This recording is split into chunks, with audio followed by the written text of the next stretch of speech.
All right, everybody. Gotta adjust this so everybody can hear.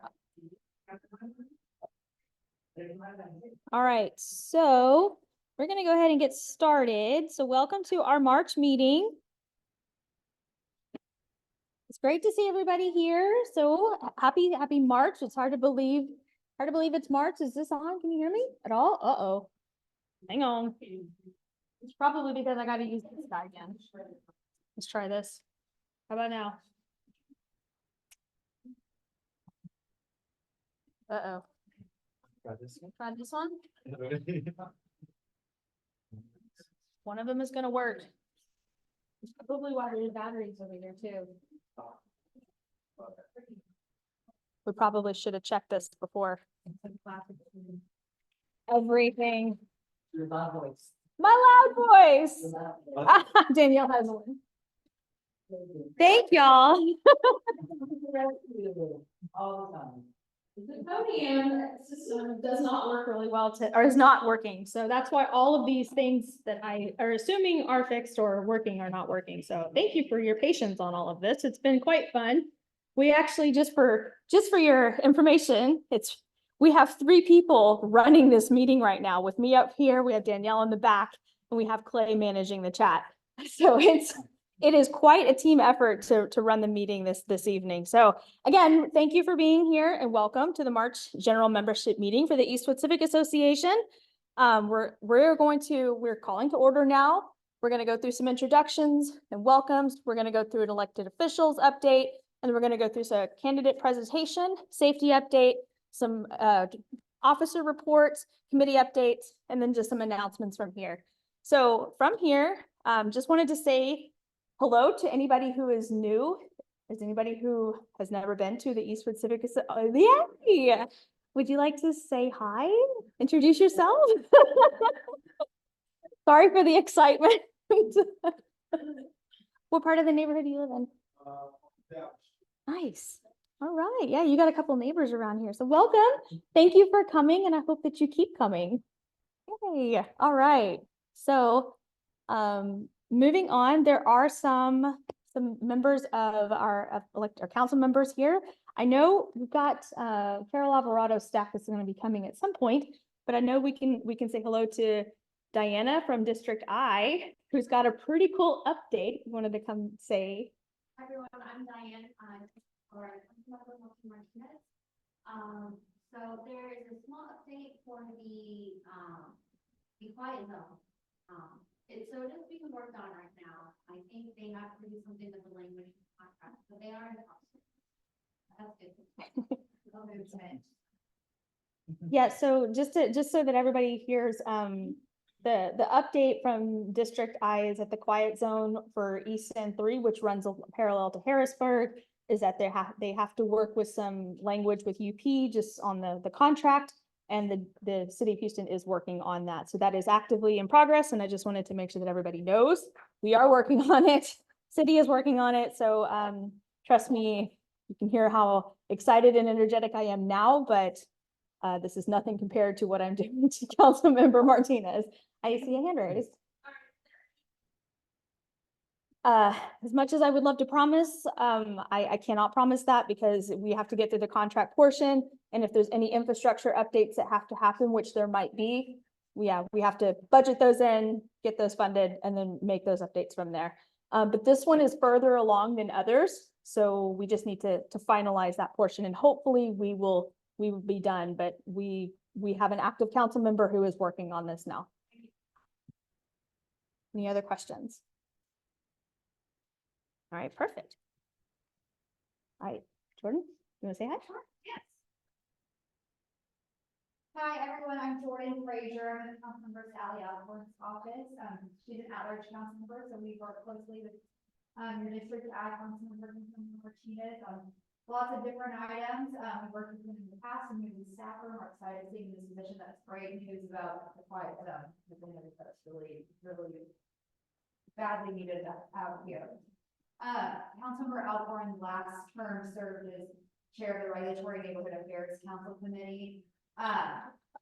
He was informally named as chair of the Budget and Fiscal Affairs Committee for this term, but we plan on being participatory in that neighborhood, council committee.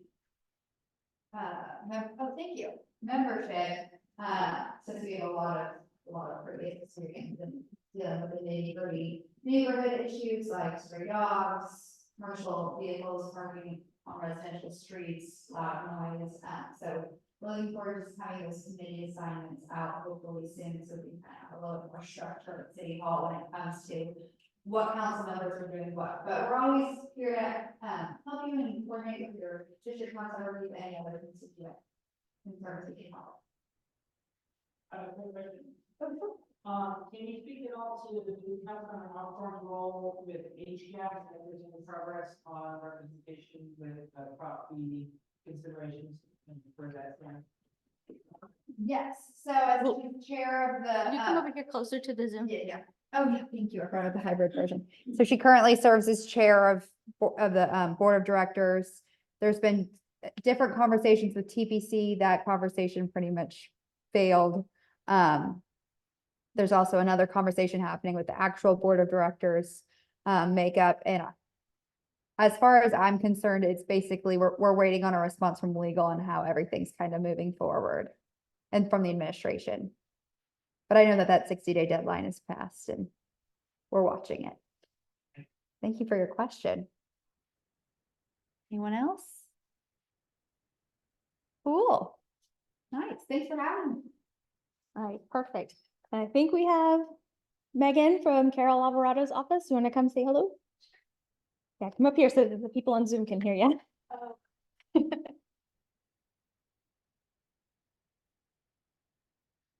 Hello, people on Zoom, and hello to the room. My name is Megan Maldonado. I'm the district director for Senator Carol Alvarado. This is month number 2. So I'm really excited to be working here in the senator's district. Our office is always available if you have any constituent concerns, especially those involving state agencies. If you have a local concern, we can also get you connected to the right city agency as well, or county if needed. So I'm going to be leaving my card around, and if anyone wants to come say hello afterwards, I'll be here. Thanks. All right, perfect. So moving through, we do have some time for candidate presentations. I know that we have one confirmed presentation from Precinct 6 Constable candidate Art Aguilar. And then after him, if there's anybody else who wants to be able to speak, you can come up, but do you want to come up and say, be sure to speak at the Zoom. But yes, anybody else after that is welcome to come speak. Well, thank you, everybody. Thanks for coming out. This is the main thing. Everybody needs to get together for their concerns. My name is excuse me. I'm using my, that's like I'm at work. My name is Art Aguilar. I'm running for Harris County Precinct 6 Constable's office. I've been in law enforcement for 20 years. I've patrolled out here 8.5 years. It was time for a change. We have 18 positions, probably about between 10 to 18 positions open. They haven't been filled.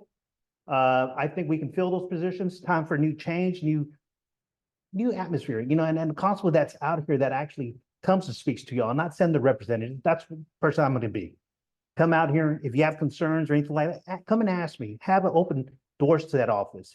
And I want y'all to go in there. I mean, just whoever's in office, if I'm in office or she's in office, go in there and knock on them doors. If you have concerns, go speak for your concerns. That's the type of person I am. If you have any kind of concerns, go knock on my door. That's the office I'm going to run. Be very diverse, be open to everybody.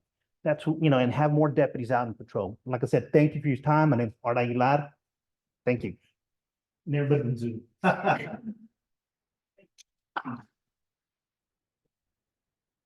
Are there any other candidates running for office that would like to come up and speak? All right, usually we usually get quite a few people, so this is pretty cool. All right, we will move on. I see that I don't know if we have HPD. But I know we have Precinct 6. So if you want to come up and give a safety update to the room and to the people on Zoom.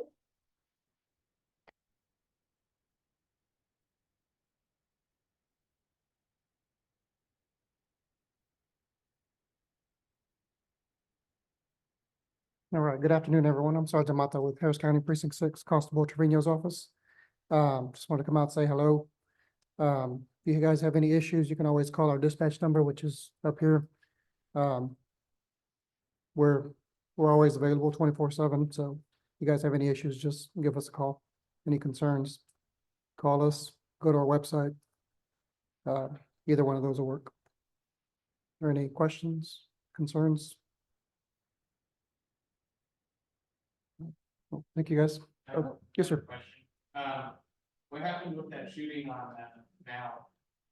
What was that about? Canal and The one just north of Harrisburg, I'm not sure. I know it's The Harrisburg Trail. okay, that one, I'm not sure the details. I think that was an HPD case. So I'm not sure about the details on that. Jack in the Box, when was that? That was today. I haven't heard about that one. But I can definitely follow up and get back to you guys.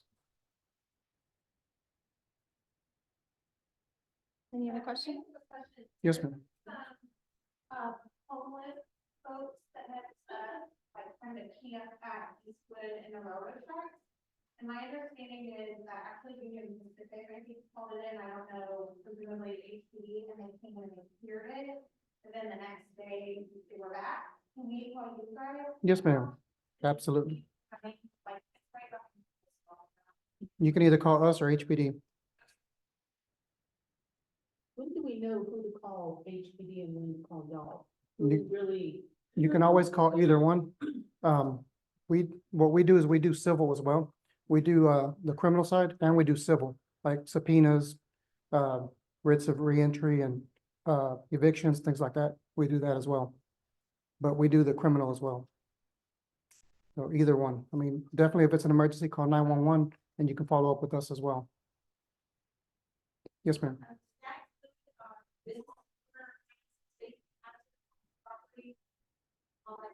Yes, ma'am. Either us or HPD, either one. All right, well, if there's nothing else, thank you guys for your, oh, yes, ma'am. Homeless situation, we have a homeless outreach, deputy. I think we have maybe one or two deputies that are homeless outreach deputies. So they'll go out, they'll assess the situation and, take action if needed. I think there might have been a question pop up on Zoom. I just want to double check really quick. Oop. Oh, those are coming. Sorry, those are just. Oh, sorry. Sorry, I just wanted to make sure that we had everybody covered. Any other questions? Very cool. Well, thank you Alright. so much for coming out. Thank you.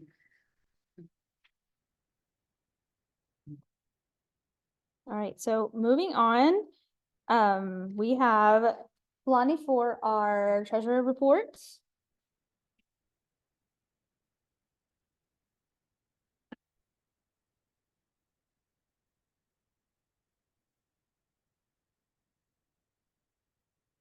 Good evening. Can you hear me? Yes, good deal. All right, thank you. Current treasury report right now is, as of today, 27,837.31. So $27,837.31. And that includes everything that has cleared, that we've processed and worked on up till today.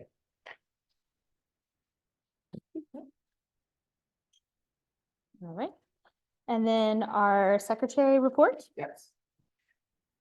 Oh, no, we gotta be closer. You gotta make sure our friends on Zoom can hear. So, all right, good evening, everyone. So last month, we introduced our new board, for this year, 2024. We had Councilman Joaquin Martinez, who talked about the Greyhound bus station, surveillance and allocation of resources in the area, as well as crime and safety. We had HPD as well as Precinct 6, addressing citizen concerns, such as firearms, fireworks, and also traffic and the Greyhound bus station. We had our president talking about 311 reporting, such as incidents and any situations around the area. about how underreported our area is and how we need to encourage people to address those issues here, as well as to report to the FRA about train blockages. And reporting keeps the attention of elected officials on the East End. So that's something that us as citizens we need to encourage. We also presented our committees for this year, which are the special events, communications, trains, home tours, safety, as well as our BRT liaison. And also our president talked about priorities for this year, such as infrastructure. For example, it's the I-45 expansion project and the BRT project.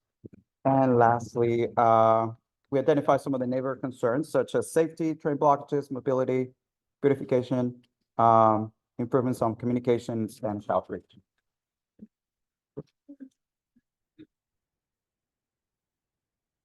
Are there any questions about the minutes or anything that we have covered so far? All right. All right. So coming through here, I think I just kind of want to reiterate the importance of the 311 reports, going back and just reiterating the importance of the trains and just kind of going back through. I know it's going to sound like we're talking about some of the same things that thank you. We're talking about some of the same things over and over, but it's just really kind of just reiterating the importance of it and what the FRA administrator has to say. I talked about some of these things, going back through some of our event dates and our committee updates from here. So we talked a little bit about this last month, but going back and understanding, the 311 and the importance of creating the documentation around what is happening in the East End. So one of the things that we learned in some of our meetings in the past is that the East End is underrepresented in terms of reporting on 311.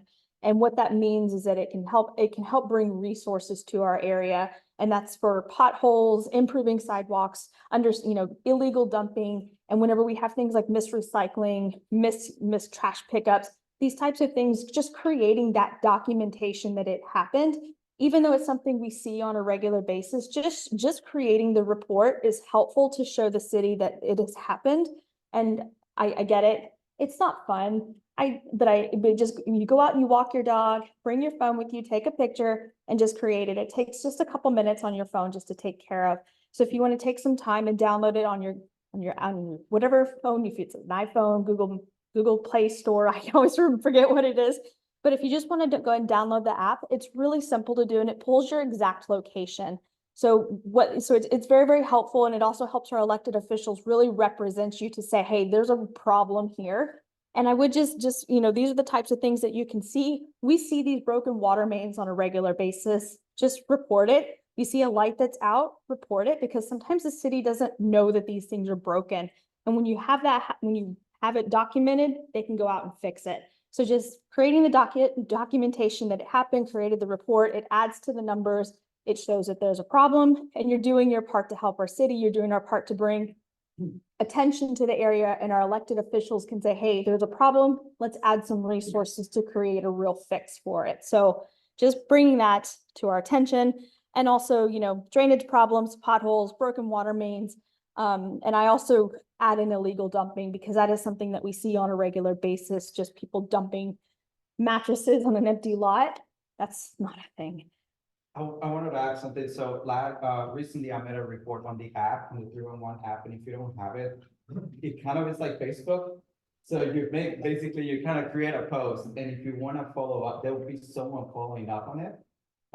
They'll tell you basically where it is, right? The stage it is at. At the same time, if you want to keep on adding stuff, you can add more pictures to it. So it kind of feels like you're on Facebook, like you're on a thread. But it makes it very familiar, makes it easy to follow. You do get an email like just notifying you like, hey, there's an update on that. And actually I'm not like last year I made a report on something on 311. It took maybe about a month for them to follow up. This time it only took like way less time, like in less than a week, they have already addressed it, which was, I think that was really nice. So I think that's something that we should definitely take advantage of. Yeah. Yes. Oh, and I apologize for not having much of time. I also mentioned what we're doing. 311 used to be, I have two more questions. It's still where we're supposed to be reporting these trains apart on our. Not the trains, not yet. We'll get to that in just a second. Second, as this fire needs is that at some point, somebody went through and put fences at the end of the sidewalk, approaching a train, at the end of the sidewalk, approaching a train crossing, which basically, and they've done it, they did it at Eastwood, and they did it at Leland. And what it basically does is it forces pedestrians to walk off the sidewalk into the street to go around the train crossing. I never understood that, and I mentioned it before, and I'm mentioning it again, when they did it, it seemed like an odd thing to do. But the fence at, Leland, crossing headed west has now collapsed into a hole. But if you are, I mean, and I can't believe that it's ADA appropriate either, because if you were on, in a wheelchair, A, it forces you out into the street, but B, there's no way on earth that you can cross that intersection. And I've always kind of wondered why that was there. Again, it's on Eastwood crossing the train, and between Harrisburg and Rusk. And it's also on Leland headed west, and also east, does east, the western, and I've never understood. I can't tell you why, but what I can tell you is that I have a meeting with the East End Pedestrian Safety Task Force Wednesday and the East End Rail Safety Task Force next Wednesday. So I can follow up with that and see what I can find out. Part of what the East End Pedestrian Safety Task Force does is they evaluate those types of situations and really try to hone in on what's going on. And then the Rail Safety Task Force, of course, is specific to trains. So I don't have the exact answer, but I can follow up with you, and maybe in the next meeting we can speak to that specifically. Are there any other questions about 311?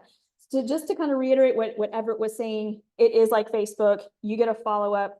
Other people actually get a notification. So when Everett posts something near me, I get an email.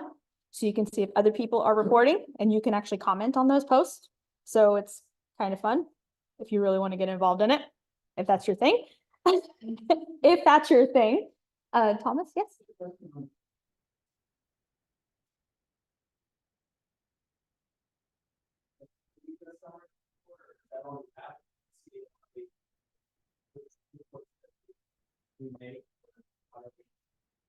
The raw data can be pulled and it can be, formatted by zip code, by street, by block, I can issue, and that's something I'm happy to work with District Eye on if you want to send like a specific, or maybe boundaries.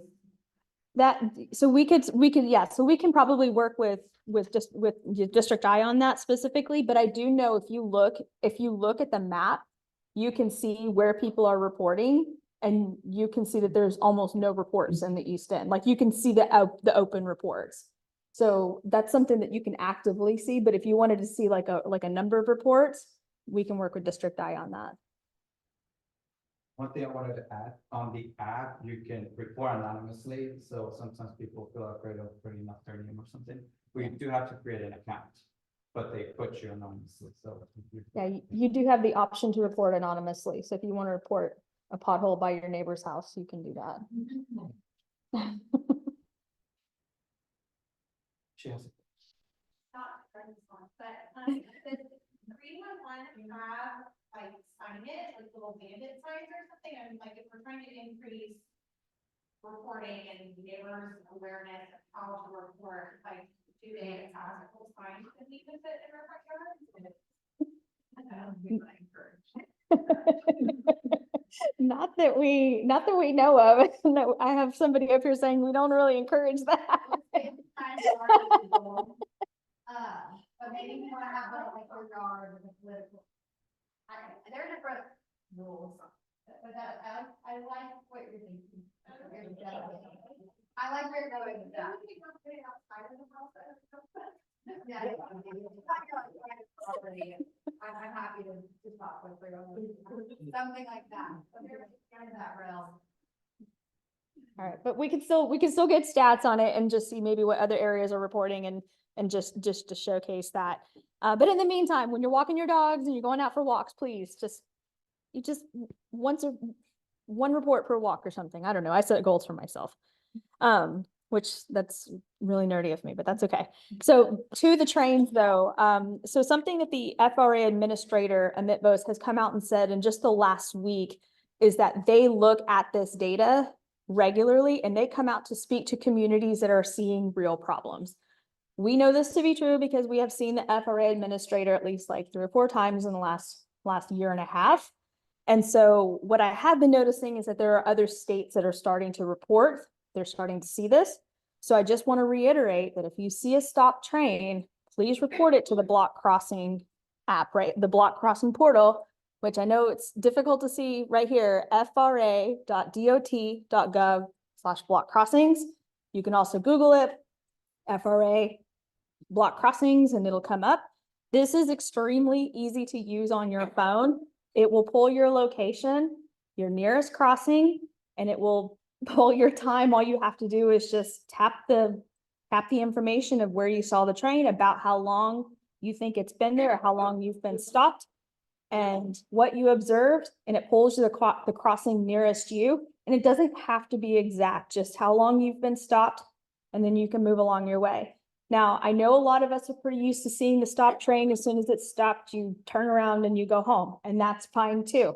But as soon as you get home safely, you can go home and safely report from home, because you can go back for the last 7 days. So if you don't know, you can just report the earliest time. That's fine too. But if you did see the stop train, just please report it as soon as you get home.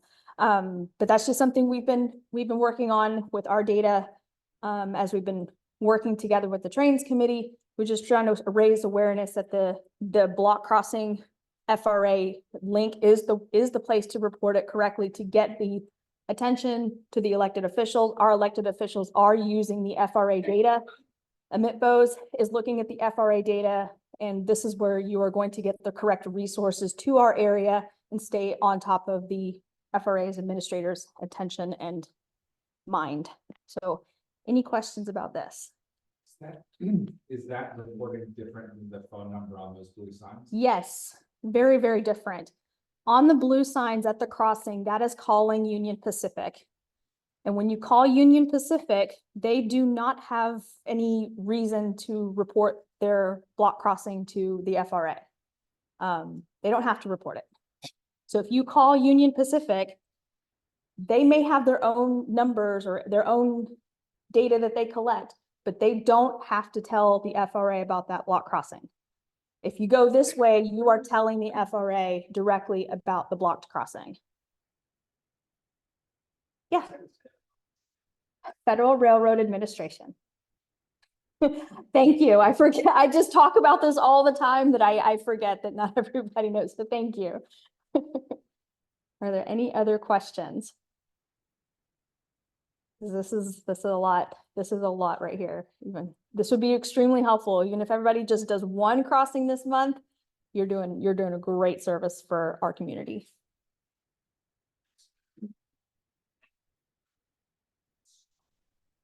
Yes. Just if it's stopped, which does happen. It happens more on the Galveston sub and the East Belt than the West Belt, because that West Belt moves quite a bit more, but it does stop. So when you do see it, I mean, report it so that they know that they are still stopping and they are still blocking our community. All right. So coming into our committee updates, I would give Danielle the ability to speak, but she is helping us out back there in that little room. So I know that the special events committee has been meeting and they are putting together special events for our community engagements. There is an event being planned tentatively at Bohemios on March 30th. So please save the date for that. It's a coffee and conversations with the Eastwood Civic Association.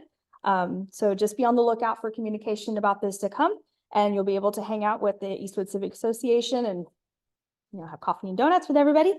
And then of course our spring fiesta is on April 25th. You'll be seeing communication coming about that soon, probably on the Esplanade on Park Drive, 6:30 to 8:30. Of course, we love to see everybody there. There's usually face painting and tacos and ice cream and all kinds of fun things. So we always love to have everybody present. And so save those dates in your calendar so that you can come out and attend. Communications, I don't know, Catherine, if you wanted to speak to it, you had quite an update. I'm happy to speak to it, but I feel like you would own this one a little. Hi, everyone. I'm Catherine Santa Maria. I'm on the ECA Communications Committee.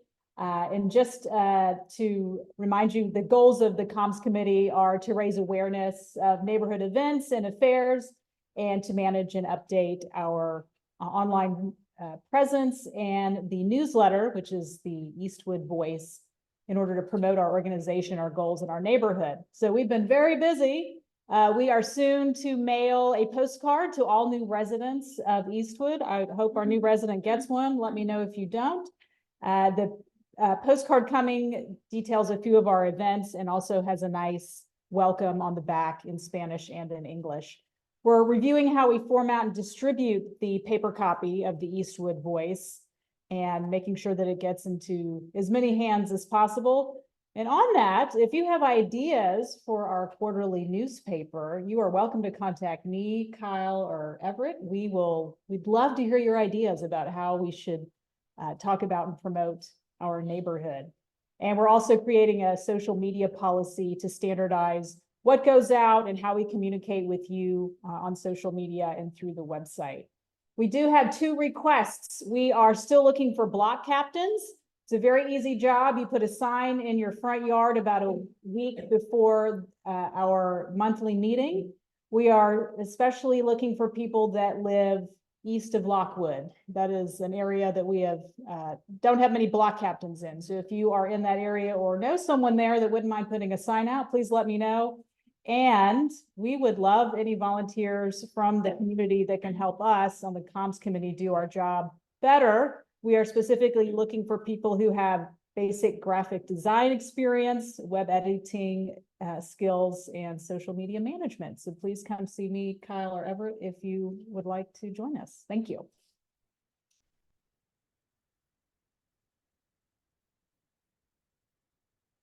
right, so on the trains committee, there's always something going on with trains, as you know. We've been working with the East End Rail Safety Task Force. As you know, Clay, Danielle, and I are on that, and I think Clay attended this meeting, this most recent one. And one thing that the East End Rail Safety Task Force is working on specifically is they have a grant to work with Texas A&M on a study for wayfinding options for when there's a stop train. So what this means is if there's a stop train at Leland and Cullen, they're going to try to divert traffic onto Scott Street. So if there's something, they're literally going to find a way to say, hey, there's train stopped here, traffic needs to move away from the neighborhood and onto Scott Street, which can take that traffic. Because right now, what is happening is large trucks and a lot of cars are funneling through the neighborhood, and it's creating a little bit of chaos inside the neighborhood. And if that works, they can apply that in other areas. And in another place, they're also looking at Lockwood at the Galveston sub. And so this one, depending on if there's another train stopped in another area, will determine where they send traffic. So these are the 2 areas that they're looking to study. This is going to be a traffic calming measure and also to just divert traffic out of the neighborhood if there is a stop train. So, as you know, we got the stop trains. We've also got, traffic from somebody stopped on 45 or I-10, they cut through the neighborhood. You've got stadium traffic that they cut through. You got stop trains that they cut through. There's construction projects people cut through. So this is just another way to keep people out of the neighborhoods if they are stopped and stuck.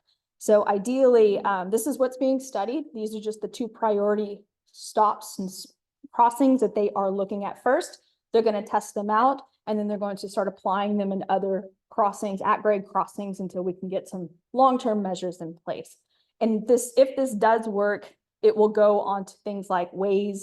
It'll go to Transtar, which will go to things like Waze and Google Maps and Apple Maps and things like that. So it will be pretty effective. I saw Clay raise his hand. Just something, as somebody who's listening to the study group, this is a group of A&M capstone students, so that they're working in the engineering school. One of the things that they talked about being new in this study is the ability of the sensors that the city of Houston has to measure trends over time. So one of the things that they're going to be investigating is the predictive nature of these sensors to say, based on this time of day and the normal traffic patterns that we see from trains, is it likely that this train that is moving is going to come to a stop in the future? And so that's one of the really cool things that they haven't tried yet.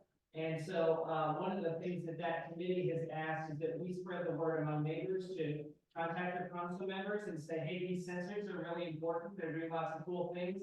And they could have even more value in the future once they fine tune that technology to predict train behavior that hasn't even happened yet. So some of the things that we've been able to see with that is we started sending out a monthly email to our our elected officials who are here about the monthly surveillance data that we see. We received some positive feedback about that so far. And as some of you are, if you're new to the Civic Association, we have a resident who has a surveillance camera on a crossing. And we take the painstaking task of documenting when a train stops and when a train starts going again, which is quite a task, if you can imagine. So every single day we document when that train starts and stops, and we've been doing this for over about 3 years now. So we have 3 years worth of data on this one crossing. And so this is one crossing of many, as you know. But with this, we're able to give our own trends over time, which is separate from the Easton Rail Safety Task Force and separate from the sensor data. But we have been able to talk to the mayor's office and get some really cool heat mapping data out of it. We have been able to get some information from Councilmember Alcorn's office and Councilmember Martinez's office. Of course, they're very behind what we're doing. And so we're getting some really positive feedback from this email that we're getting. And also we're able to attach people impact stories out of it, just because these are numbers. And when you start to show that there's people impacted by the numbers, it's a different story. So we're actually able to show like people, this email is actually going to show videos of people crawling through trains this time, which is different than what we've been able to do. Just something to think about. And also, I was going to say, Councilmember Martinez has confirmed positive movement on the Galveston sub quiet zone completion, which we just got that update earlier today. So any questions that I have not covered? Yes, Ricky. Any discussion as far as like what the notifications will look like? Would it be like a digital sign at the crossing, or would it be a phone notification? I don't know just yet. Clay, did they talk about what that notification would look like? They're investigating different types of signage. So basically there might be three different types of signs. The most complicated might look something like the signs that you see that advertise Amber Alerts, where basically a computer can say train approaching, likely to stop, seek alternate route. And it might change the message based on the circumstance of what the sensors are predicting.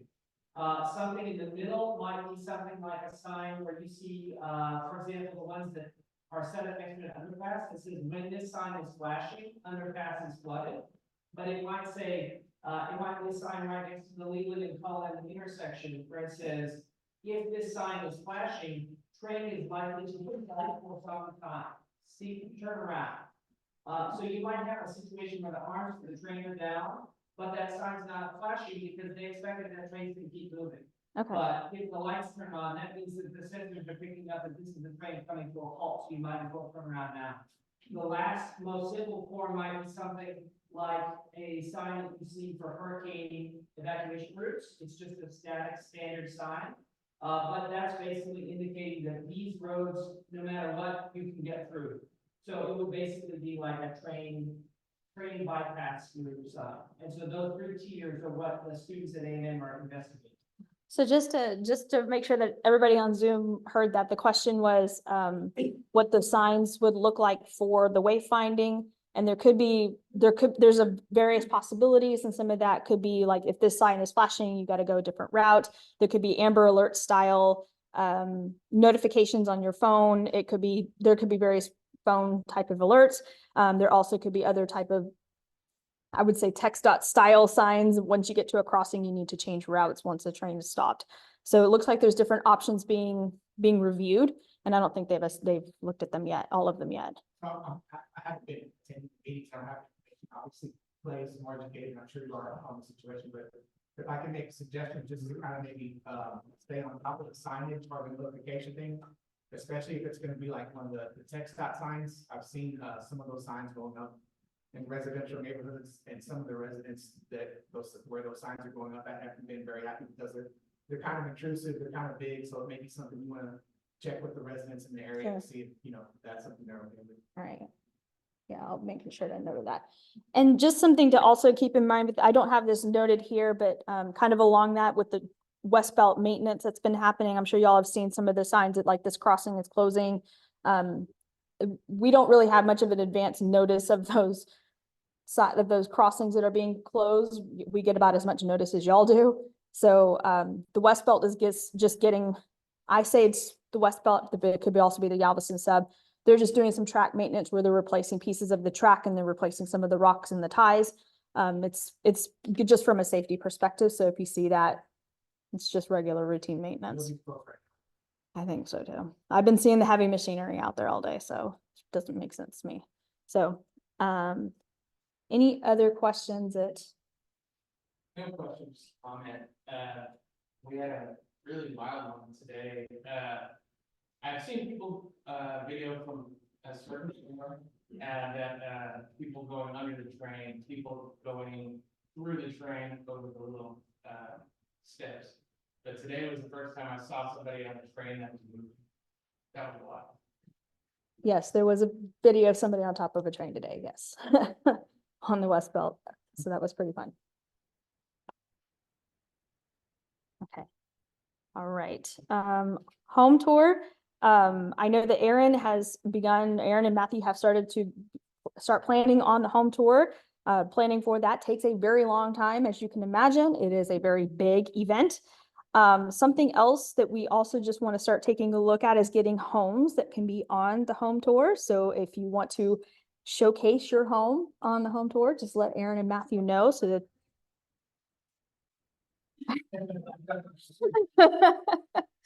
just let someone know so that we can start that evaluation process. And then safety, this is something that Sarah and I have started to work on. We are still in the beginning stages of the committee for our safety committee. I went to the Eastside Pit meeting, and there was something really interesting on this particular one that we're going to work on. I think Everett and I are going to start to work with. HPD did talk about animal cruelty and animal welfare. And especially they spoke to loose dogs and how to work with loose dogs in the area and how they can help enforce if you have dogs that are constantly out and, creating chaos, which I know happens in some parts of our area. So I know that that's a big concern for some people, and also just understanding what the ordinances are. When I learned, I was surprised at some of the ordinances that are in place. And I think just understanding what those ordinances are, how they impact you. Some of them are new and some of them are old, and what we can do for cat colonies, loose dogs, how we can work with HPD, how we can work with barrio dogs to address those in the coming months. I think that that's something we're going to be able to help with. What's that?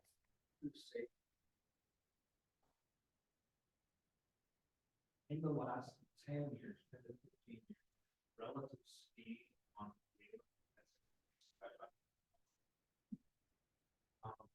that said, I'm also seeing now on Eastwood at the crossing, especially about the time that either people are dropping children off at Cage Elementary or people are picking them up at Cage Elementary.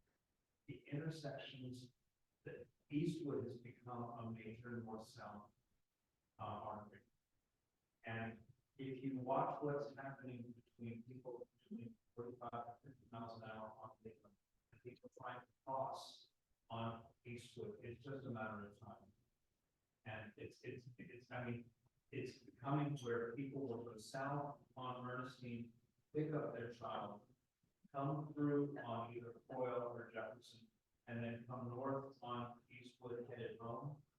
And it's become a major backup, either between 7:30 and 8:30 in the morning, or 4 to 5 o'clock in the afternoon.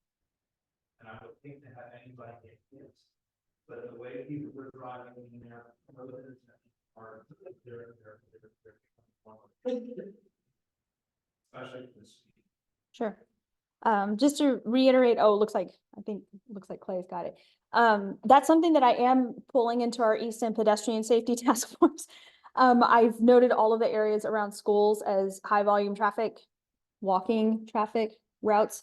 I've tried to do my best to identify those, not just Landtrip and Cage, but I've also gone as far as Navarro to try to pull in as many as I can just to identify where people are walking.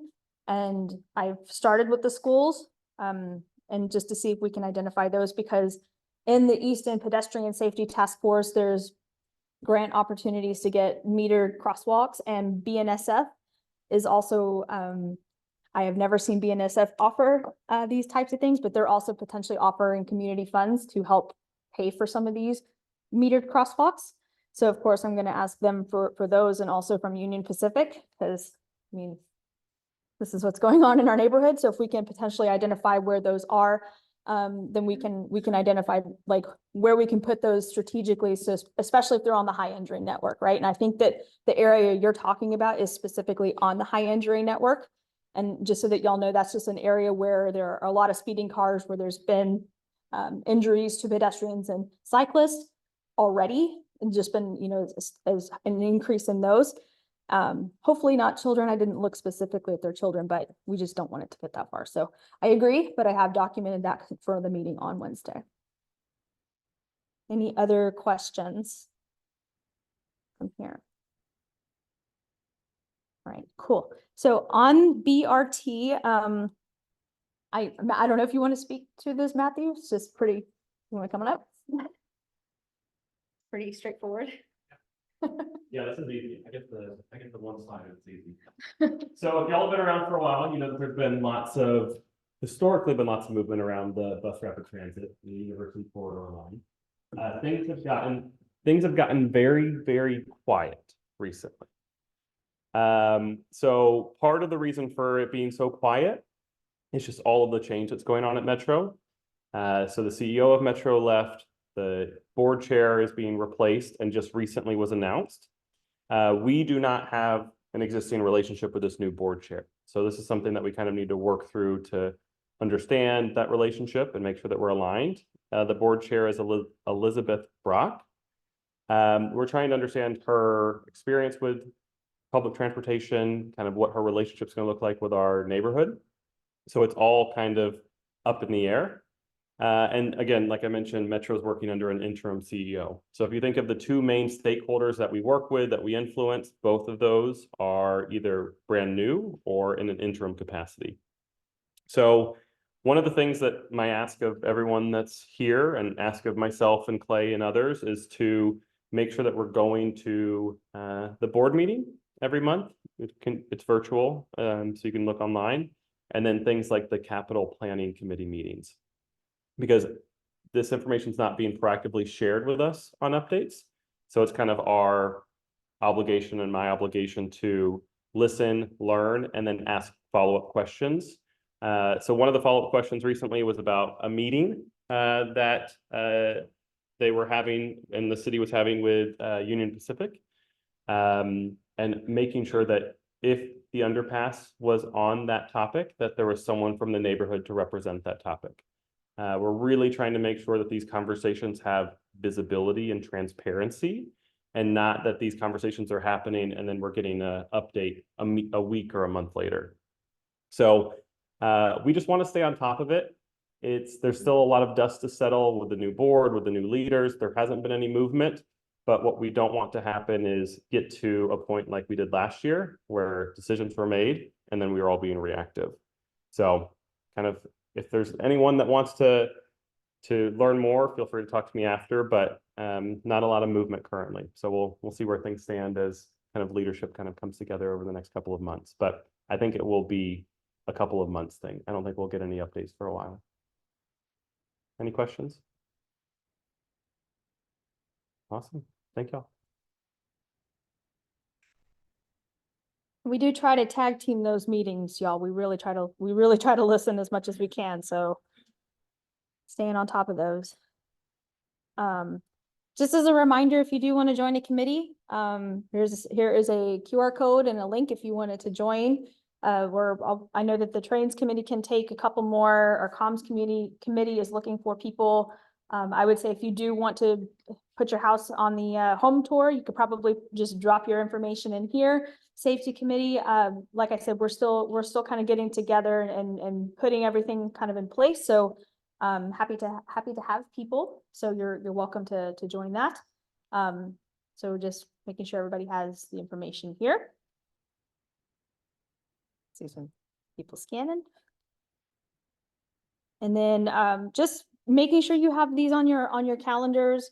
Spring Fiesta is on the April 25th. As you already know, National Night Out is on October 1st. And then of course the home tour is on October 19th and 20th, just so that you have those on your calendars.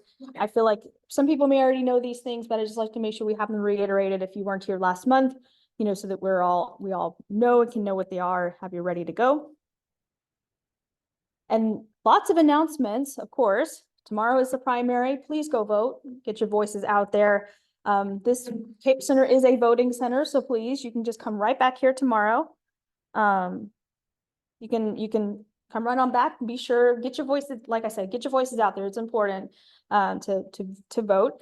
The South Central HPD PIP meeting, so PIP is Positive Interaction Program, at 6:30 p.m. on March 19th at the HPD Sub Central Station on St. Emmanuel.